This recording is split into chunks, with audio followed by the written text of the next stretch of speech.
Hello, I'm Jacob Adashek from Johns Hopkins Hospital. I'm here to talk to you about CureMatch, which brings novel strategies for precision oncology to personalize patients' next generation sequencing reports. So, the traditional oncology approach for metastatic cancers is to take your tumor sample, send it to a lab. There are multiple vendors throughout the United States. Those labs then do next generation sequencing. That sequencing generates a report. The report is then sent back to your primary oncologist. Your oncologist then has a report that says what genes your cancer has and what potential treatment options can you match to those drugs, to those genes.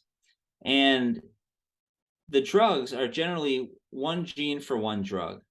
And what this does is it either gives you on-label, off-label, or potential clinical trials to get certain drugs for certain genes.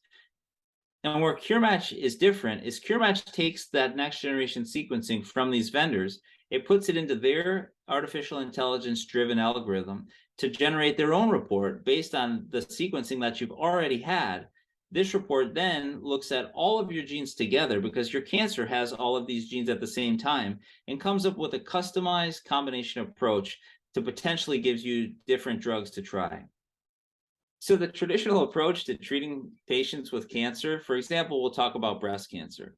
So breast cancer patients, whether you're 25 years old or 85 years old, with any comorbidities, we generally give the same treatments for these patients, regardless of their next generation sequencing.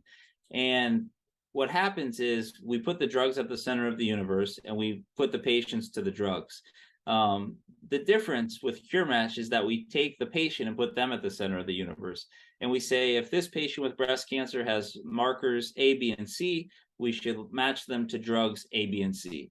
If another patient comes in, gets their sequencing, gets the report to CureMatch, and they have markers A, D, and E, then they should get drugs A, D, and E, and not drugs B and C, because it's likely they wouldn't work. And that's the difference that CureMatch does than the general public. So now come with me and imagine that you're putting together a puzzle, 5,000 pieces, and you've got down to the very last piece, but now you all of a sudden you can't find it. You look high, you look low, you move the couch, and there's that last piece. You found the last piece, and that's CureMatch. That's what CureMatch does with cancer NGS reports. It takes all those NGS reports, it puts them into their algorithm. The algorithm uses artificial intelligence.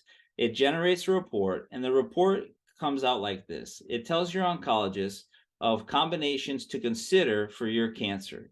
It looks at all of the alterations that your cancer has simultaneously, right? Because your cancer is going to have multiple alterations all at the same time. So we can't think about each alteration individually. We have to think about them all simultaneously. And that's what the artificial intelligence and the CureMatch does.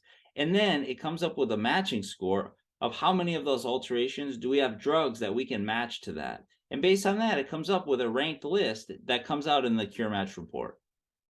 The key takeaway from today's micro video is what's CureMatch doing? And they're using a novel strategy for combinations to consider based on your NGS report, because it's all about getting the right drugs to the right patient at the right time.